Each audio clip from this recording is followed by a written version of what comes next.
Singwa boss of course, Kamo, Gatamo, Pubuma, Boparo. Oh, sing over come gang a mania, Gamamo, Pubuma, Boparo. Eh, t'as tout comme Marcel et Joaquin.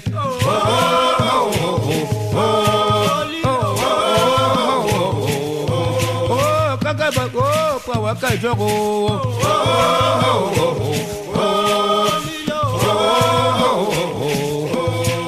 Long about to make a deal of go.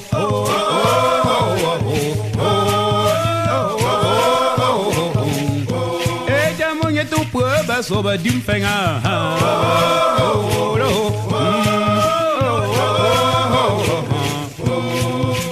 Oh, them chagungo, got them chabun your barrio for your number.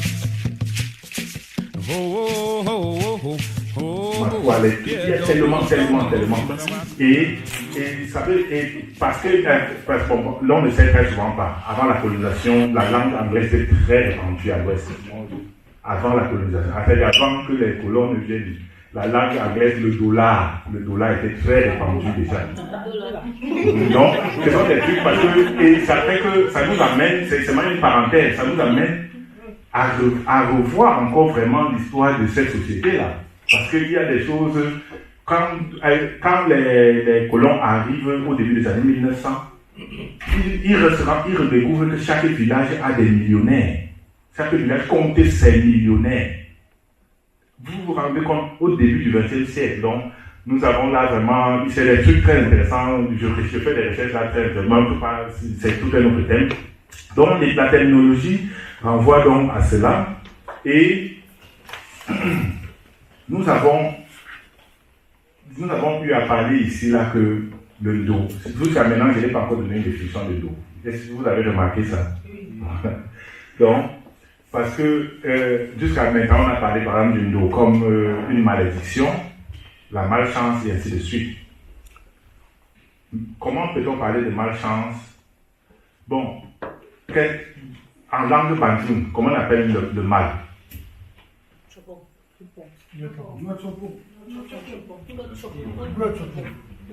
Et ça veut dire mot à mot quoi? Mot à mot. Bon, je vois cette question parce que le concept du mal n'existe pas chez les Bamileki. Donc il y a le bien et le pas bien. Négation du bien.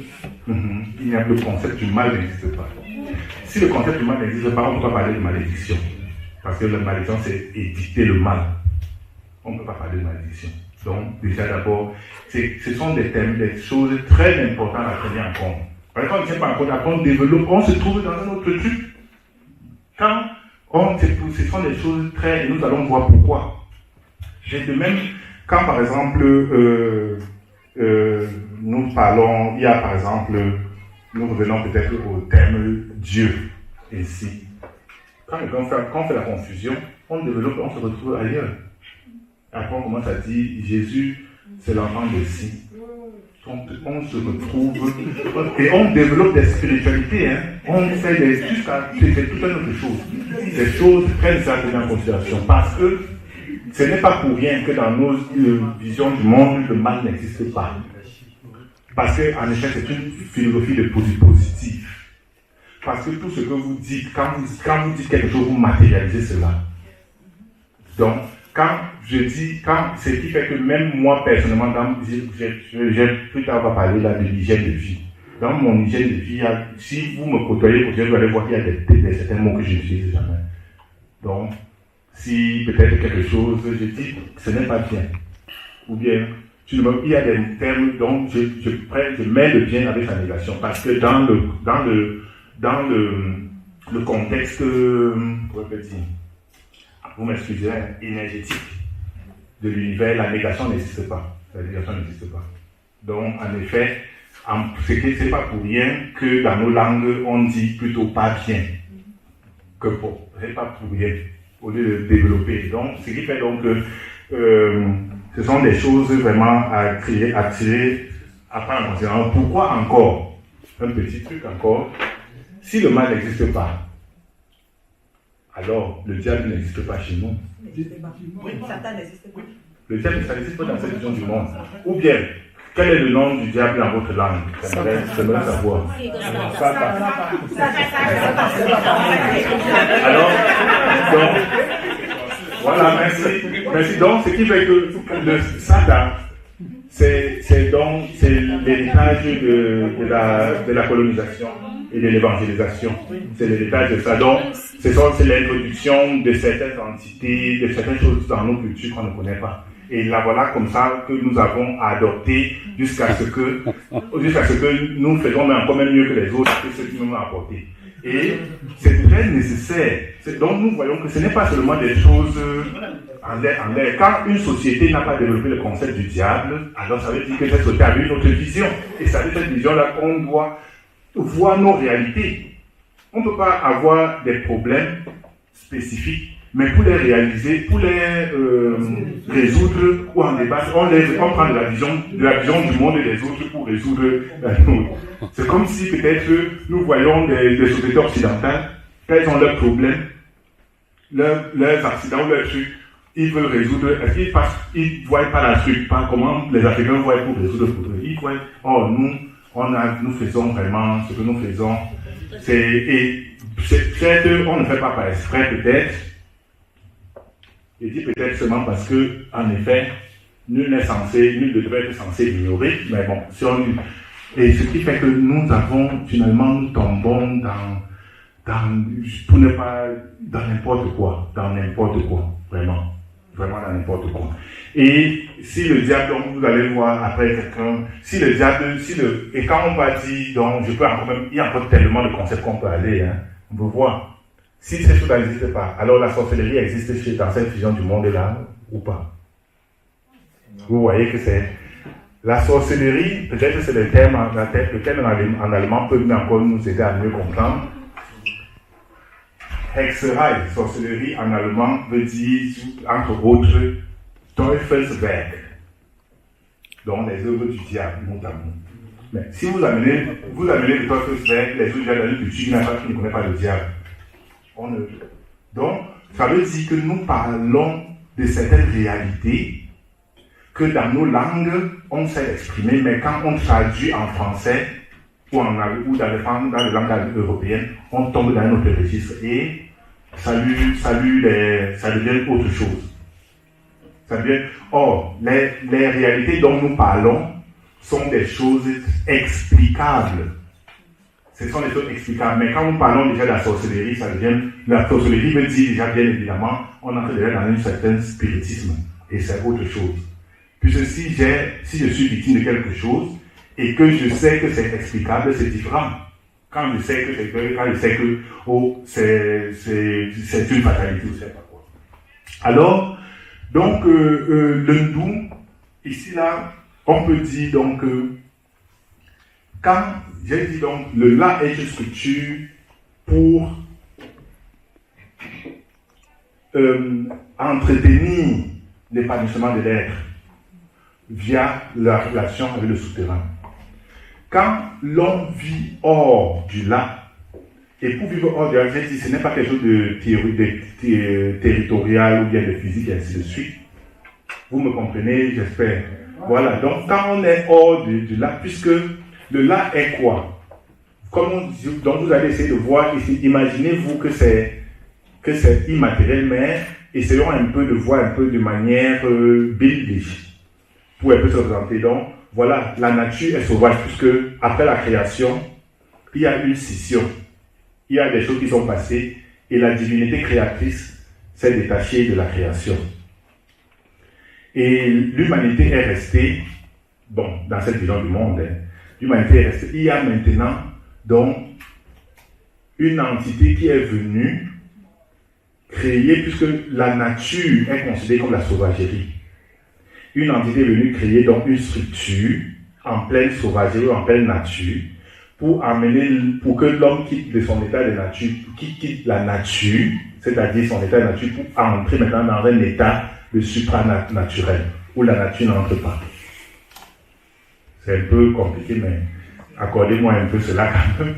Donc, quand maintenant, donc ce qui veut dire que là-bas dedans, quand l'être humain il y a toute une structure. Ce n'est pas les croyances, je répète. Il y a toute une structure pour cela. Et quand l'être humain n'est plus dedans, il retombe dans la nature, dans la sauvagerie. Et c'est dans la nature là que maintenant toute chose peut lui arriver. Il peut être maintenant victime de plusieurs choses. Si on regarde de manière visuelle, donc c'est comme si peut-être vous quittez la maison, vous partez, le lion peut vous manger, celui-ci, le chasseur peut vous... Un exemple sur le Bill.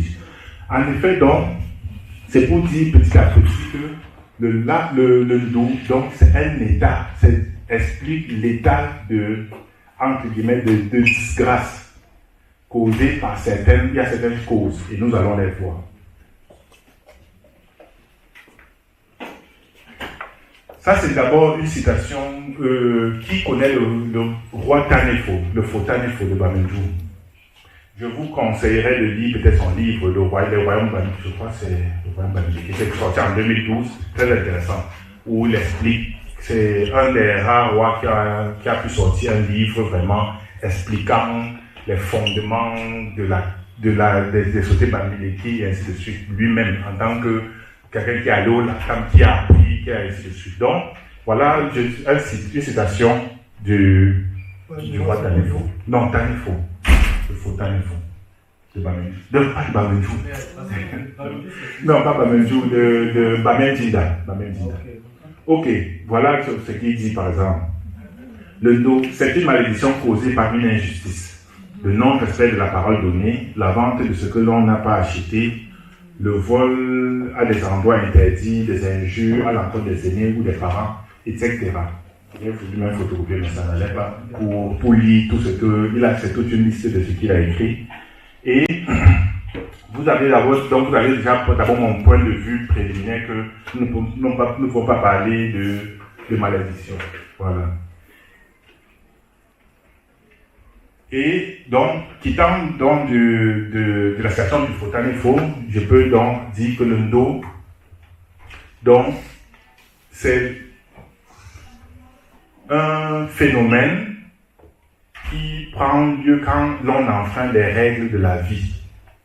Les règles de la vie ici, là, voyons voir, c'est comme la vie avec grand V. J'essaie de faire un peu la vie avec grand V, ça dit qu'il y a une force qui vivifie tout l'univers. Et cette force qui vivifie tout l'univers a une certaine, on doit essayer de voir d'une manière biblique, quoi. A une certaine direction. Donc, quand on va de même avec cette direction qui s'étend par vibration, voilà, ça coule. Quand maintenant on commence à faire, on vient de chemin contraire parce que par nos actions, ça devient un peu difficile. Donc on enfreint les règles de la vie avec grand V, que dans les lacs, on avait structuré cela, maintenant ça fait devenir des règles sacrées. La différence ici, c'est que nous n'avons pas de concept de péché. Dans les structures, on n'a pas le concept de péché. Parce que le péché, c'est sous-entendre, vous avez fait proposer un acte et Dieu, il est fâché, il peut vous faire ceci et cela. Or, ici, là, il n'y a pas, à ma connaissance, je n'ai pas jusqu'à présent vu comment on peut dire, parce que dans les autres religions, dans les autres philosophies, on a des lois que Dieu aurait édité, que voilà, comme ça, quand vous ne faites pas ça, je suis fâché. Dans le contexte ici, là, moi, personnellement, je ne connais pas, ou bien je ne connais pas encore. Parce que la seule chose que j'ai vue après toutes mes études, qui continuent, bien évidemment, c'est je peux seulement résumer à que toute action a une réaction, c'est tout. Donc, rien n'est interdit. Mais si vous pouvez assumer les conséquences de vos actions, rien n'est interdit. Le retour. Voilà, c'est tout. Donc, vous ne pouvez, si je me lève là, je veux vous tuer, si j'ai le couteau, je peux le faire. Un Dieu ou une entité ne va pas venir m'arrêter. Mais seulement, si je peux, les conséquences, et c'est très intéressant de voir à ce niveau-ci là. Parce que dans les sociétés dont les gens faisaient trop attention à ce qu'ils font, à ce qu'ils disent, et ainsi de suite. À cause de ce concept-là. Et bien évidemment, bon, une différence entre le péché et ces choses, c'est que le péché, je peux pécher, je demande pardon, Dieu me pardonne. Nous sommes d'accord. Alors que dans ce contexte-là, on peut parler prier, que ça finit. Non, il y a réparation. Il n'y a pas eu que vous êtes resté, vous avez dit pardon, c'est fini. Donc, alors quand on enfreint les règles de la vie, donc, on se retrouve donc avec, entre guillemets, pour qu'on puisse comprendre, souillure. Donc, on porte en soi maintenant certaines choses. Et nous avons vu donc que le concept d'individu n'existe pas. Votre corps n'est qu'une des matérialisations de l'essence qui est en vous. Donc, le corps, si on veut dire, vous en tant que vous n'êtes même pas seulement ce corps-ci. Vous n'êtes même pas matériel seulement là comme ça. Donc, ce qui fait que la souillure veut dire en ce sens-ci, vraiment, donc quand vous faites quelque chose, ça peut entacher vraiment beaucoup d'aspects. Et maintenant, si on regarde dans le lignage, ça peut toucher vraiment beaucoup, puisque vous pouvez faire quelque chose et vos neveux, vos nièces du même ventre subissent cela, même si, alors que vous allez faire en cachette. Mais un jour, jusqu'à ce qu'ils peuvent faire, jusqu'à ce que quand vous restez comme ça, vous les regardez, vous savez que ce qui arrive à mon neveu, si c'est ce que j'avais fait, parce que j'avais fait ceci ou cela. Nous sommes d'accord. Donc, au sens étendu, donc, quand vous, par exemple, on peut dire que dans ce contexte-ci de cette société, le ndou vient quand on viole on a vu comment on viole les règles sacrées. Alors, si on voit ça, on voit que donc chaque société a des lois, a des règles qu'elle établit. J'ai fait la différence ici. Là en haut, je parle des règles et celui je parle de la loi. C'est deux choses différentes. Pourquoi? Parce que prenons d'abord chaque société établit ses règles. Et quand vous n'êtes pas, lorsque quelqu'un enfreint ses règles, il est passible de punition. Vrai ou faux? Alors, et ça a quoi avoir de la foi? Si vous roulez, là-bas il y a le feu rouge, vous roulez, on vous flash. Et vous dites que vous allez prier pour que le strap ne va pas venir. Ça ne va pas venir comment? Ça ne va pas venir comment? Donc, ce sont des faits, ce sont des sociétés, nous les mettre pour vivre, ils mettent des sociétés avec des règles. Et ces règles sont imposables à toute personne qui vit dans ces sociétés-là, et ainsi de suite. Et nous avons ici parlé donc, par exemple, normalement, si on veut, au sens étendu, on va dire que j'ai roulé à 120 à l'heure, là où on devait rouler 100, on m'a flashé, donc la facture qui vient, c'est le ndou. On peut aussi dire ça. Nous sommes d'accord? Oui, c'est aussi un ndou. Si bien que je peux ne pas payer et je meurs, le gouvernement attrape un jour mon enfant pour dire que votre père avait une dette. Venez payer. Donc, le truc, c'est que ces exemples sont nécessaires. Parce que l'éducation qu'on a eue et les religions qui sont venues nous ont fait banaliser nos réalités. Nous ont fait banaliser et pourtant, mais quand on explique, quand vous voyez comme ça, vous voyez que c'est logique. Vous pouvez dire que je ne suis pas d'accord avec la règle, avec la loi ici en Allemagne que quand on roule à 80, là on devait rouler 60, on paye quelque chose. Vous pouvez pas être d'accord, mais vous pouvez vous enfreigner, vous allez payer. C'est ça le truc. Donc, et c'est vraiment le fait que, comme par exemple, dans mes écrits ou bien dans les choses que je développe, il y a des termes par exemple comme traditionnels.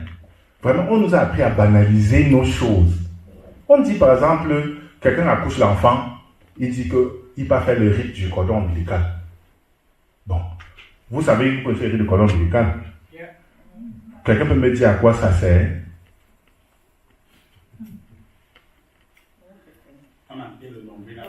Oui, ça sert à quoi? Avec la terre, avec les ancêtres. Intéressant. Merci pour les réponses. Voilà. Et ça veut dire, en effet, de là où on enterre le nombril, ce n'est pas un lieu au hasard. Pour dire, grosso modo, avec l'enterrement du nombril, pour les gens qui savent lire, on peut lire qui est le père social de l'enfant, qui est la mère, c'est un acte de naissance. C'est que nous avons des sociétés qui écrivent pour eux, nous avons des sociétés, ça c'est aussi une forme d'écriture. Le truc c'est que, je prends cet exemple-là pourquoi? Chez nous, on va appeler ça rituel. Quand vous accouchez ici, vous partez à l'hôpital établir l'acte de naissance, ce n'est pas un rituel. C'est un rituel. Mais pourquoi? Donc, on nous a appris à banaliser nos choses si bien que, mais c'est si bien que, finalement, les choses qui sont réelles, par exemple, nous commençons à dire que non, la croyance, moi, je ne crois pas, je suis. Et pourtant, mais, c'est comme si on dit à quelqu'un que, si vous accouchez, vous pouvez faire l'acte de naissance. Quelqu'un dit que non, je suis musulman, je crois à Allah, ça me suffit. Donc, voilà comment, par exemple, quand on ne fait pas, moi j'appelle, voilà pourquoi, au lieu d'appeler ces choses-là les rites, moi j'appelle dans mes écrits les formalités. Donc, voilà comme ça, par exemple, quand nous avons certaines personnes, par exemple, qui accouchent les enfants et ne font pas cela, oui, dans la structure du lac, si les parents sont, ou bien la structure chefferie, l'enfant n'a pas de naissance, on n'a pas enregistré. Et ça a des conséquences, bien évidemment. Donc, c'est pour ça que j'ai mis ici la différence entre la loi et les règles, c'est que la loi, par exemple, ici, là, on pourrait dire que les pénalités à payer quand on a violé le feu rouge, on pourrait dire que c'est le ndou. Mais on ne peut pas dire que c'est le ndou, parce qu'en effet, le ndou, c'est quand on viole les lois, entre guillemets, sacrées. Or, les lois ici ne sont pas des lois sacrées. Ce sont des lois que le législateur, voilà pourquoi il y a la loi et les règles. Donc, dans le contexte traditionnel, dans le concept mamélétique, on ne peut pas parler de loi. On ne peut pas parler de la loi. Parce que la loi telle que le législateur, telle que le colon a menée, émane du législateur. Or, le législateur aime voter par et ainsi de suite. Donc, c'est deux choses, contextes différents. Alors, ce que je veux prendre ici, là, j'ai quelques exemples de sources du ndou. Et j'ai mis ce signe ici, là, parce que quand je fais très souvent mes interventions, parfois je peux dire des choses, parce que quelqu'un peut voir là, il dit que, hey, donc ce que je faisais là, ça fait, et c'est pour cela, donc ce que je faisais là, ou bien ce que je fais là, peut avoir des conséquences et tout, et c'est très nécessaire, parce que ça peut toucher les sensibilités des gens. Voilà pourquoi je fais vraiment ici là pour warnen, comment on peut dire, pour avertir. Et je ne veux surtout pas arrêter la sensibilité des gens. Je veux seulement déjà dire que ça peut, j'ai fait l'effort d'être souple, de ne pas aller dans cette main, ça peut, et ce qui fait que si quelqu'un se sent vraiment interrompez moi si ça ne va pas, ou bien vous pouvez peut-être sortir, voilà. Donc, je dis, non, parce que ce n'est pas une fois, par exemple, à München, par exemple, une communauté africaine m'a déjà, j'ai été 3 fois de suite là-bas pour le thème de la sexualité. Tellement, ça allait, donc, c'est un très grand thème, on a tellement développé. Et à la première séance, c'était très bien, très, très, très bon film. Il y a une jeune femme qui est venue. Elle s'est vraiment plainte que ça l'avait vraiment, et depuis ce temps-là, j'ai pris la résolution que non, avant de dire certaines choses, il faut que vraiment je me rassure. Voilà. Non, oui, bon. Ok, bon. Donc, quelques grandes sources du ndou en tant que souillure. J'ai pris quelques, et bon. Comme par exemple ce qu'on appelle accoucher dehors. Pardon? C'est compliqué. C'est pour ça que. Non, j'ai vraiment. En tout cas, je connais. C'est bien. Je connais le contenu. C'est pour ça que je connais. Tu as accouché dehors, je crois. Parce que je connais le contenu, c'est vrai que j'ai insisté.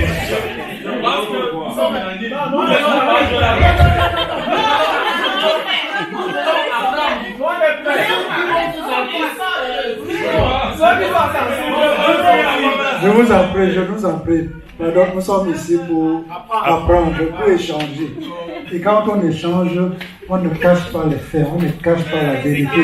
Parce que c'est cette vérité-là qui peut nous permettre de comprendre un certain nombre de choses et peut-être d'améliorer certaines choses dans nos vies.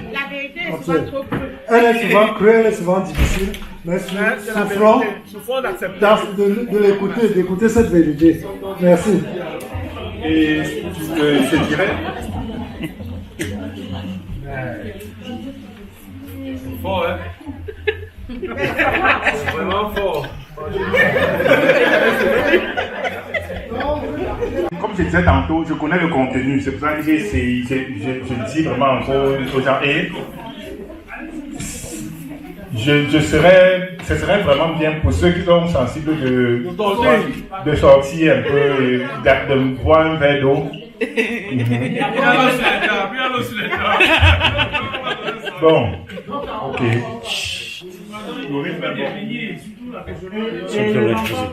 Il y a tellement de trucs, j'ai essayé d'être souple comme je disais tantôt et bon. Et alors, il y a par exemple ce qu'on appelle accoucher dehors. Quand par exemple, vous comprenez ce que ça veut dire accoucher dehors? Non. Ok. Il y a, donc par exemple, quand là où j'ai grandi, parce que chez les Bamileke, il n'était pas usuel que l'on ait des enfants dans le cadre hors mariage, entre guillemets. Je mets encore mariage, entre guillemets, parce que mariage, on appelle mariage dans vos langues comment? Voilà. Or, le mariage et l'homme-dieu, c'est deux choses, c'est deux structures différentes. C'est pour ça que j'ai mis mariage, entre guillemets. Donc, si nous allons déjà même avoir la terminologie, nous allons voir que l'homme-dieu veut dire mot à mot, quoi. Mot à mot. Préparer la maison ou préparer des dents. Et à développer, c'est deux structures encore différentes. Mais c'est pour ça que je dis seulement pour que vous compreniez pourquoi je mets mariage entre guillemets. Le mariage, c'est quoi? Le mariage, c'est quoi? Qui peut dire la description du mariage? Bon, le mariage, c'est l'union légale entre un homme et une femme. Quand on parle de légal, on parle de la loi. Je vous dis qu'en effet, le mariage, c'est une institution qui est venue chez nous par la colonisation. Avant la colonisation, on parlait de l'homme-dieu. Et l'homme-dieu, c'était une autre chose très bien définie, différente de ce que nous pensons. Mais accordez-moi un peu seulement qu'on survole là. J'ai une question là. Non, vas-y. Accoucher au mariage, accoucher chez les parents. Mais pourquoi le parent dit quand tu accouches à la maison, il donne le nom de son père ou du mère? Normalement, quand on a le nom du père ou la grand-mère, ça devrait enlever le nom. Non, je vais arriver. Quand on accouche d'abord, le fait d'accoucher dehors, c'est hors mariage, peut-être un homme, je suis là, j'ai un enfant là-bas, ou on prend d'abord le cas de l'homme et après accoucher ses parents, je vais prendre le cas de la femme.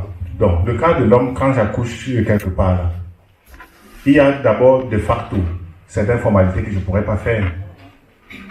De facto.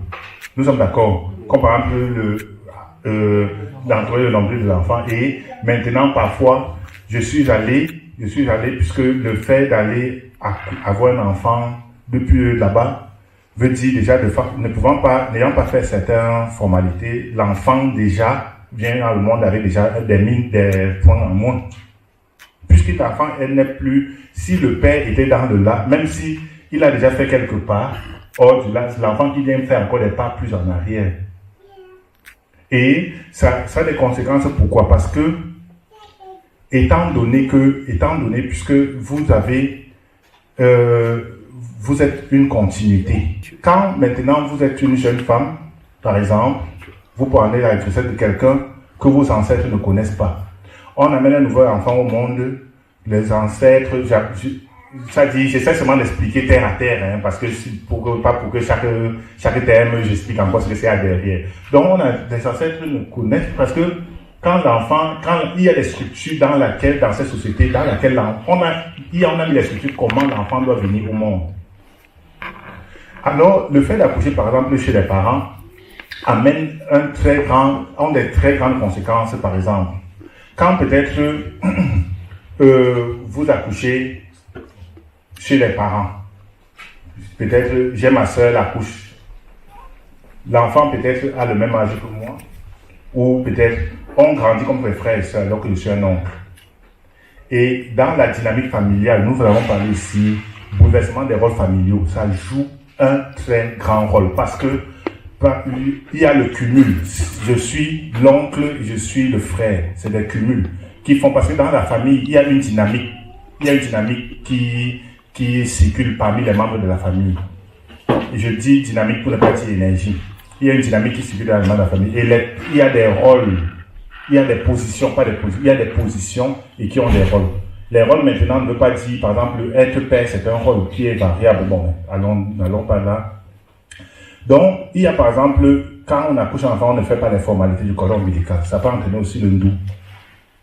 Ça peut entraîner le ndou. Pourquoi? Parce que dans le registre, l'enfant, c'est comme vous accouchez ici, vous n'allez pas faire l'établir l'acte de naissance. Tout peut arriver à l'enfant. On ne peut même pas, tout peut lui arriver, l'administration ne va pas savoir par où, même comment, puisqu'on n'a pas enregistré, on ne sait même pas qu'il existe.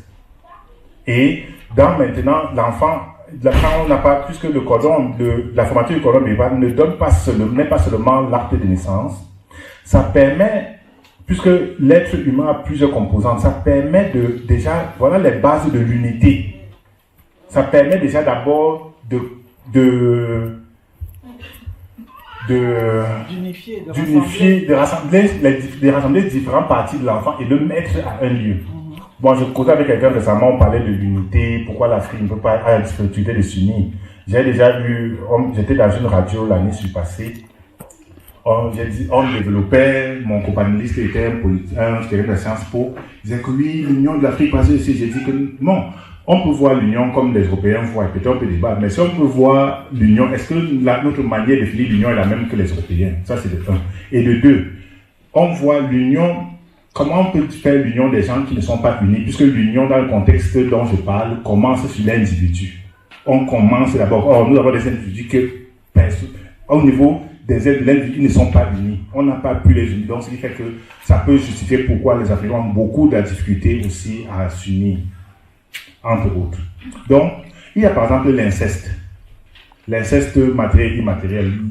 L'inceste immatériel est encore plus grave que l'inceste matériel. J'ai une petite question sur l'inceste. Oui. Comment est-ce que vous qualifiez les rites de veuvage? Parce que pour moi, c'est une forme d'inceste. C'était permis dans les lois traditionnelles par le passé. L'inceste peut conduire au ndou. Et ça peut conduire aussi à d'autres choses. Et il faut seulement, puisque par exemple, il y a toute une structure pour parler de cela. Je parle des rites de veuvage. Il faut y a toute une structure que les rites de veuvage, pendant les rites de veuvage, il y a beaucoup de, ce sont des formalités, il y a des choses qui se font. Il y a des choses pour annuler ou bien pour guider certaines forces là où on veut. Je ne sais pas si vous comprenez. Donc ça veut donc dire que lors de ces rites de veuvage, il y a des scènes ou alors il y a des formalités pendant ces rites-là. Oui, ce sont les malédictions. Oui, ce sont des scènes, pas des trucs au hasard. Oui. Ce sont des et c'est pour ça que le terme même, je comprends, oui, rite de veuvage, mais normalement ce sont des formalités même. Alors, je disais donc que l'inceste, il y a, oui. J'aimerais d'abord avoir votre point de vue. Qu'est-ce que dit la loi à propos du mariage civil et religieux? Vu que vous avez parlé de signer l'acte de mariage. Est-ce qu'à l'époque de nos parents, avant nous, le mariage était signé? Et maintenant, vu que, si peut-être oui, selon vous, actuellement, vu qu'ils ont signé le mariage religieux, est-ce qu'une malédiction, une sorte de malédiction selon vous, ou bien c'est normal qu'on puisse? Je crains que je n'ai pas très bien suivi la question en tant que telle. Normal, encore. Que dit la loi à propos de la loi traditionnelle, en fait, la loi ancestrale? Le mariage n'existe pas. Ça n'existe pas. Par exemple, dans le mariage, c'est l'union légale entre un homme et une femme. Donc, nous sommes d'accord. Et quand on parle de légal, ça veut dire que c'est selon la loi. Nous sommes d'accord. Laquelle selon vous? Non, la loi, c'est pas que j'ai mis, quand on parlait de chez nous, je parlais des règles. Parce que la loi, par exemple, la loi au Cameroun, est une loi ce sont des structures coloniales. C'est la colonisation qui a mené la loi. Et mettre les structures pour établir cette loi, les députés et tout. Ils ne parlent pas au nom des ancêtres, c'est le colon qui a établi le code civil, ou bien notre code civil a été calqué beaucoup sur les réalités des autres cultures. Donc, par exemple, nous allons parler de mariage. Dans le mariage, par exemple, il y a la disposition, quand les deux ne vont pas, quand ça ne va pas, on divorce. Or, dans l'homme-dieu, on ne connaît pas, il n'y a même pas de mot divorce, et il n'y a pas, donc ce n'est pas prévu, il n'y a pas de divorce. Ce divorce n'est pas prévu, par exemple. Donc, c'est pour dire, si on va au fond, c'est deux structures vraiment, j'ai déjà eu à débattre, j'ai déjà eu à débattre ailleurs sur ce thème, c'est très intéressant, et voilà, c'est très intéressant. C'est vraiment... Pardon? Le mariage traditionnel ne reconnaît pas le mariage civil et religieux. Oui, ce n'est pas plus que l'homme-dieu, par exemple, l'homme-dieu a pour but d'abord, a différents buts, entre autres, relier les ancêtres des deux lignages. Parce que le monde, tout ce qui nous arrive est la matérialisation de la composante immatérielle. Donc, il faut d'abord relier, pour que ce soit durable, il faut qu'on relie d'abord au niveau immatériel, avant que, voilà. Par exemple, le mariage ne dispose pas de cela. Je peux vous voir en route, on se plaît, on passe se marier, et ça va. Alors que dans l'homme-dieu, il y a tout un procédé, comment on va faire. C'est deux choses différentes. Et le mariage, c'est l'union légale entre un homme et une femme. Or, l'homme-dieu, c'est l'union de deux lignages, c'est pas l'union de deux personnes. Ça va Thierry. J'ai mon chargeur là. Tout à l'heure, non, il intervenait pour définir le dos de l'être. J'ai cru attendre que, moi je pense que c'est moi qui l'ai écrit le dos. Selon ce que moi je sais, se transmettait de génération en génération. Et comme vous voyez, jusqu'à la 4e génération. That's how les enfants qui ont été accouchés dehors, du moins accouchés dehors ou accouchés chez les parents. Au mariage, jusqu'à présent, vu que ça se suit, eux, ils se marient peut-être. C'est-à-dire qu'ils subissent un phénomène de dauphin ou bien. C'est un truc très intéressant parce que ces personnes-là sont dans un état vraiment assez critique. Donc les personnes me disent quand quelqu'un est né dehors, non? Non,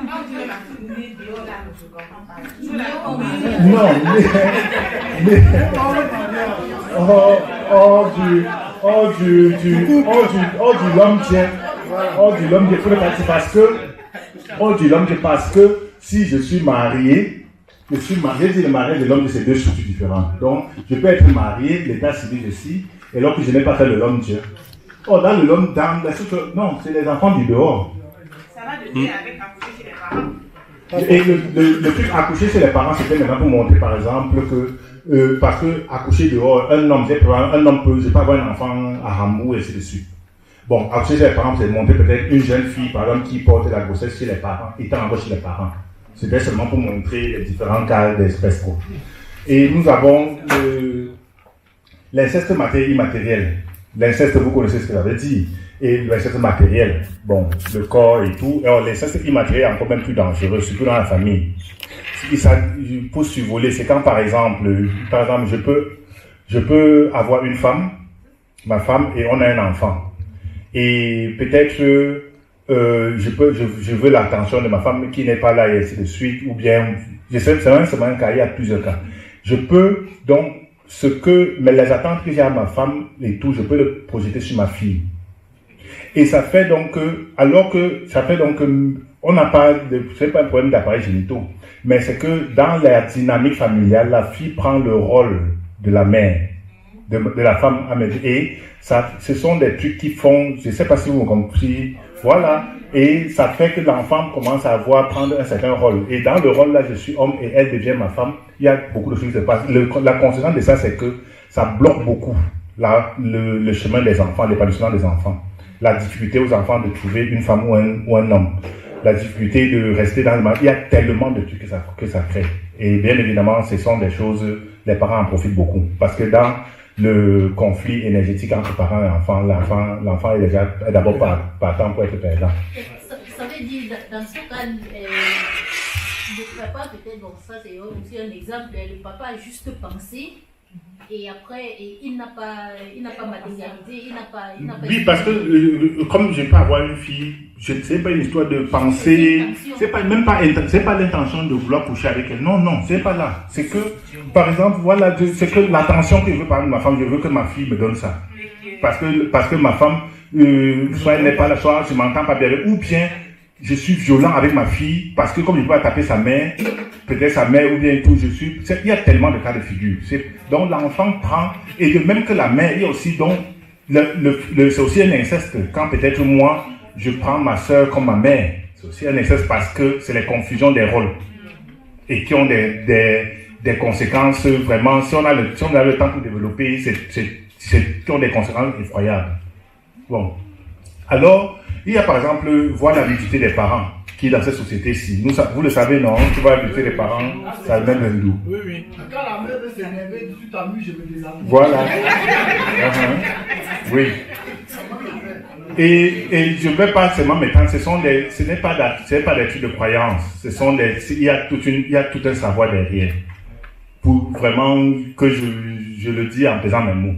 Et il y a par exemple, ne pas faire les formalités du veuvage, comme d'abord la sœur disait tout à l'heure, voilà, le fait de, peut-être quelqu'un aime, comme de nos jours, les gens, les veuves heureuses, voilà, quelqu'un meurt, on enterre le mari et puis elle porte son habit noir et après quelques temps elle enlève les formalités, ce qu'elle appelle le rite de veuvage. Non, elle ne fait pas parce que Dieu a ceci, Allah a fait ceci.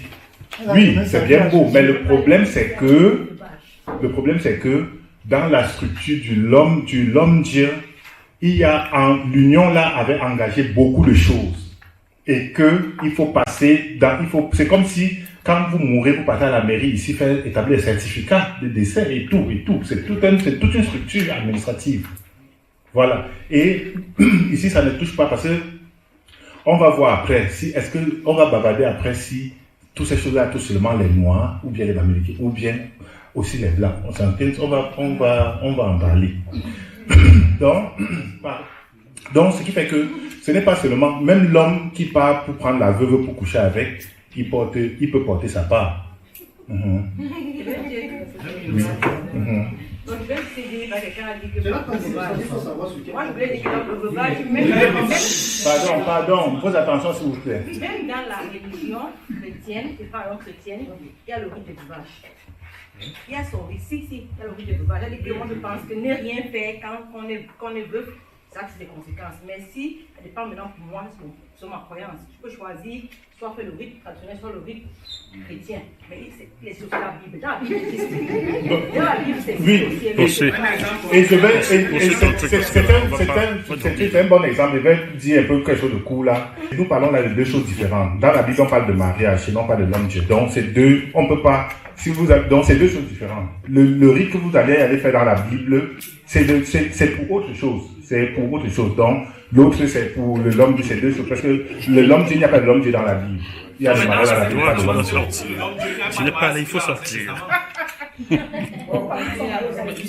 Bon, comme j'ai dit tantôt, faisons l'effort d'adresser nos problèmes culturels via notre paradigme. Faisons cet effort. Un juif ne va jamais rester là pour dire que chez les Babyloniens, comme ça, ils voient plutôt comme ça là. Donc, faisons l'effort soyons un peu original. Et pardon, ma soeur, je ne veux pas vous distraire. Ok, pardon. Donc, il y a par exemple le fait de ne pas se raser en cas de deuil. Comme de nos jours, on meurt là, mais quelqu'un meurt, on ne se rase plus là. Mais ce sont des choses... Et quand, d'abord même, je me documente très souvent là, et il y a maintenant les chefferies Bamileke qui ont fait des brochures pour montrer comment la modernité, non, le rite de veuvage, on ne doit plus faire ceci, on ne doit plus... C'est là où j'ai lu, comme vous dites, j'ai dit que mais c'est parfois ça va bon, ça va pas. Mais non. Parce que non, avant d'arriver, on va arriver sur j'ai sauté un point de veuvage parce que mais quand je vois les gens qui normalement devaient être le sous-bassement de ce savoir dit que non, le veuvage, on ne doit plus faire ceci, on ne doit plus, la femme peut se coucher sur le matelas. Je ne sais vraiment, vous excusez mon émotion, ça me dépasse, je n'ai pas, vraiment, donc, on se demande que, mais, ils ont tellement oublié les choses. Il est nécessaire de dormir à même le sol pendant cette période, nécessaire. C'est une science, ce n'est pas une histoire de croyance. C'est pas une histoire de culturel, c'est pas une histoire que c'est seulement le noir ou le blanc, ou que c'est seulement le noir.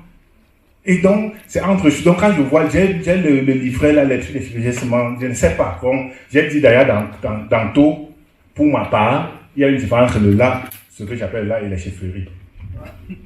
Oui. Ouais, je crois que vous pouvez donner des cours à nos chefs traditionnels au Cameroun parce que je vois qu'il y a vraiment beaucoup de choses qui ne fonctionnent plus, que les choses vraiment sont à tout bazar. Tu parles des chefs traditionnels qui vont dans les soirées et les boîtes de nuit là, oui, ils en ont besoin. Il y a des choses dans la tête, ils ne tiennent pas. Vas-y, papa. Donc, et maintenant, donc, nous avons parlé le cas de ne pas se raser. Voilà, donc, il y a bien évidemment certains parents qui disent que non, je meurs ou je ne rase pas. Et c'est là où vraiment, bon, heureusement qu'en tant que chercheur, je dois rester objectif. Parce que si je devenais émotionnel, j'allais dire que mais c'est terrible. C'est terrible. Donc, ça veut dire que finalement, quand on regarde les chefferies là, ça veut dire qu'en effet, ils ont oublié, même ils ont oublié, donc ils ne savent même plus de quoi il s'agit. Se raser quand on a deux, c'est scientifique. La preuve, il faut d'abord savoir que les cheveux sur nous font quoi? Les cheveux sur nous font quoi? Quelles sont les caractéristiques énergétiques de nos cheveux? Qu'est-ce que ça fait quand on... Oh là là. Bon, dans tous les cas, donc, ne pas se raser, faire cela parce que celui qui ne se rase pas peut même souiller les gens qui sont autour de lui. Donc, c'est pas famille quand même. Vas-y. On se rase avant l'enterrement ou après l'enterrement?